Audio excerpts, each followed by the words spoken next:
The first match is Charlie Bremerman versus Jason High. Charlie is a record of 11-1, wins usually by TKO, he's never been finished. Wins over the likes of Philip Wyman, loses to the likes of John Howard. He is fighting Jason with a record of 9-2. He wins usually by submissions, all his losses have come by TKO. He's coming off a loss in Dream, so this is his debut. Loses to the likes of Jay Heron, wins over the likes of Kevin Burns. So this is stand-up versus groundsman, and I'm going to say I think Charlie's going to win this one. I'll go for TKO in the second there. Mario Miranda, perfect record of 9, wins by TKO and submission, and wins over the likes of Joe Vedipo and Rick Story, although that was a little while ago. He is fighting Gerald Harris. This is going to be an interesting one. They can both do TKO and submission, but Gerald Harris has the better record, really, I think, because I don't know too many calibers on Mario's perfect 9. He's also, I think, faced tougher competition, and he's never been submitted. I'm going to go for Gerald Harris. And I think I'm going to go for TKO in the third there. Okay, Yushin Okami is facing Lucio Linhares. Yushin has a record of 23-5. Most of his wins come by decision. He's got 10 of them and 8 TKOs as well. He loses by decision. He's coming off a loss to Chael Sonnen. He's only fought once in 2009, wins over the likes of Dean Lister and the late great Evan Tanner, and loses to the likes of Rich Frank. Linhurst has a record of 13-5, wins, he's got 6 submissions, loses by TKO, and Yushin tends to win by TKO. He's coming off a loss to Rosamar Palares, and has lost in the past to the likes of Charles Lights. I think Yushin Okami, if he's on top form, will win this. I might go for decision though on that one.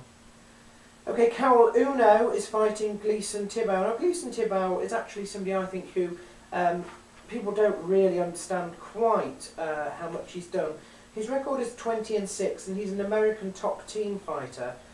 He's got wins, 9 submissions, 9 decisions, loses by TKO or decision, but he's got wins over the likes of Josh Neer and Jeremy Stevens, and losses to the likes of Joe Stevenson, Nick Diaz and Tyson Griffin. You know, he's fought extremely big names in his time. He hasn't beaten all of them, but he has been a person who has fought most of them. He is fighting Carol Uno, who's a little bit of an institution in himself, but not quite as good as he used to be. Carol Uno has a record of 25-12, 13 submission wins, 10 decision wins, so they're basically pitting 2 submission artists together here, and the problem we've seen with that is that they can cancel each other out. Loses by TKO or decision. His past record: dodgy, a loss, win, loss, loss and a draw. Loses to the likes of Spencer Fisher and Gessius Cavalcanti. Also Jochen Hansen, Hermes Franca and of course James Pulver. So he has also fought a lot of people. Together they've probably fought almost everybody. I'm going to say I think that Gleason Thibault will win, but it might be by decision. And that one I'm quite unsure of, to be honest. Okay, Dwayne Ludwig is facing Darren Elkins. Elkins not a person that I've heard of, although he does have a win over Pat Curran, who is Jeff Curran's brother, if anybody wants to know. I'm actually quite unsure about what Dwayne Ludwig is capable of. Sometimes he does very, very well. Sometimes he does pretty badly. He loses to the likes of Jim Miller, Paul Daly, Gomi, Griffin, all that sort of people. So they are reasonable calibers on that list there. He's got 10 TKO wins, 6 submission wins, but then he also loses by submission. He's got 5 losses there, 4 losses by TKO. So I'm going to say that I think Ludwig will probably win this one. I'm going to go for TKO in the second. Rob Emerson versus Nick Lentz. I'm tending towards Nick Lentz on this one, you know. This might be a bum call, but I'm going to go for Nick Lentz. I think I might say it'll end up being decision though. I'll go for decision there. Okay, Jacob Volkmann versus Ronis Torres. Now, Jacob hasn't had such a good run since joining the UFC. He's coming off 2 losses. He doesn't have many calibers on his record. Paulo Thiago, who he lost to, Martin Kampmann, who he also lost to.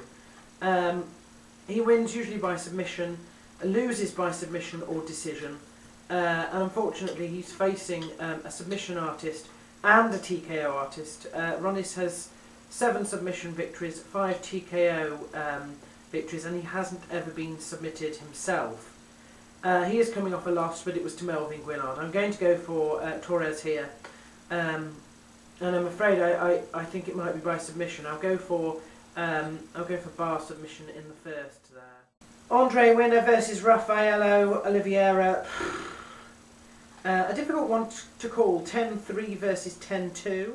I think I'm going to go for Oliveira by decision here, but I think it's going to be a close call, this one. I don't know, and I don't really know who I want to win either, because I sort of like them both really there.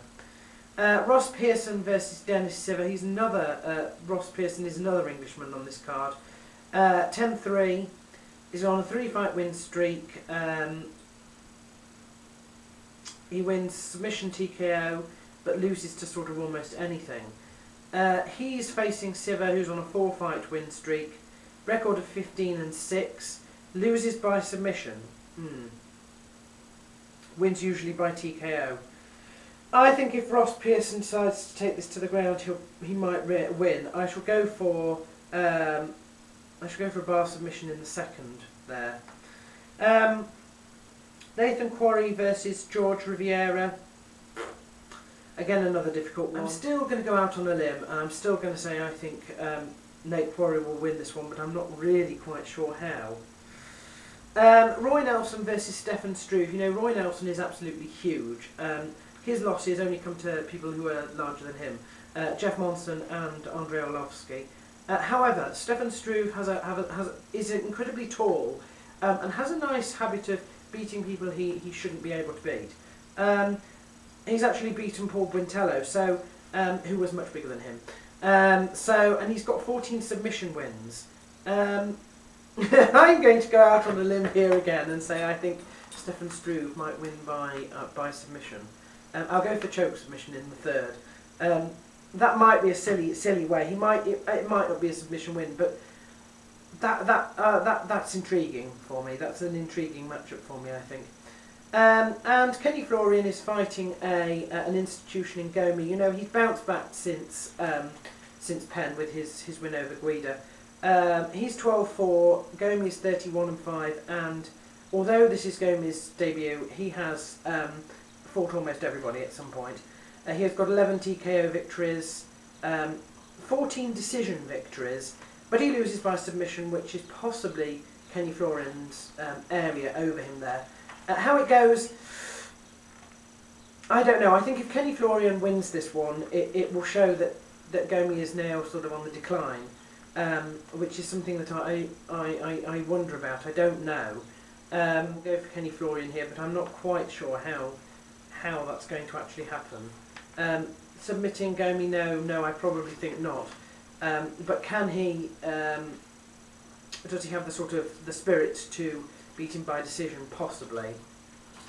Yes. So there we are.